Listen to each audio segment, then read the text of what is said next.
এখন থেকে আপনি যে কোনো বাংলা থেকে ইংলিশ ট্রান্সলেশন মাত্র 2 সেকেন্ডেই করতে পারবেন। মাত্র 2 সেকেন্ড, বিশেষ হয় না। চলেন দেখি। দেখেন, আপনি আগে চোখ বন্ধ করে তাকাবেন, বাক্যটার দিকে পড়বেন যে আমি প্রতিদিন ইংরেজি শেখার চেষ্টা করি। শেষ। পড়ার পরে আপনি আগে সাবজেক্ট খুঁজবেন। তো দেখেন, সাবজেক্টটা শুরুতে দেওয়া আছে। এখন মনে করেন সাবজেক্টটা যদি শুরুতে না দেওয়া থাকতে পারে, হয় এখানে এখানে যে কোনো এক জায়গায় থাকতেই পারে, আপনি দেখেই বুঝতে পারবেন। তাহলে এখানে দেখেন, আমি আমি মানে হচ্ছে সাবজেক্ট। সাবজেক্ট বের করা এত কঠিন না। তাহলে আমি মানে কি, আই। এখন বাংলা বাক্যের শেষে সবসময় ভার্বটা থাকে। মনে রাখবেন, আজীবন একটাই কথা মনে রাখবেন, বাংলা বাক্যের শেষে ভার্ব থাকে। এই যে যেমন চেষ্টা করি, তাহলে চেষ্টা করা মানে কি, ট্রাই। ট্রাই মানে হচ্ছে চেষ্টা করা। তাহলে ট্রাই, ঠিক আর ওয়াই, ট্রাই।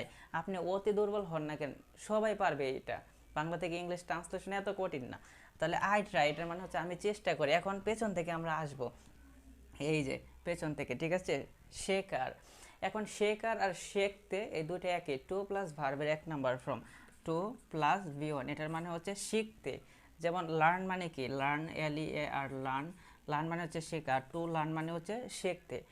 আর হচ্ছে টু লার্ন মানে হচ্ছে শিখতে বা শেখার একই জিনিস। তাহলে আই ট্রাই টু লার্ন।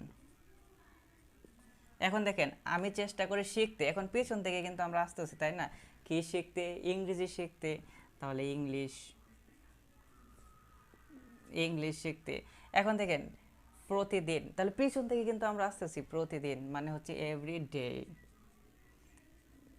তাহলে এভরি ডে, এভরি ডে, ঠিক আছে। তাহলে I try to learn English every day, আমি প্রতিদিন ইংলিশ শেখার চেষ্টা করি। আমাদের জিরো থেকে একদম অ্যাডভান্স পর্যন্ত ইংলিশ ব্যাচে ভর্তি চলছে, একদম গ্যারান্টি স্পোকেন ব্যাচ। আপনি যদি একদম জিরো লেভেলের স্টুডেন্ট হন না কেন, অফলাইন অনলাইন দুই জায়গায় ভর্তি হতে পারবেন, একদম গ্যারান্টেড। তো আর সময় নষ্ট করবেন না, আজই ভর্তি হন। দেখুন, এত সহজে গিয়ে আপনি শিখতে পারবেন। তো পারবেন, আনরিসোর্স স্মার্ট ইংলিশে শিখতে পারবেন।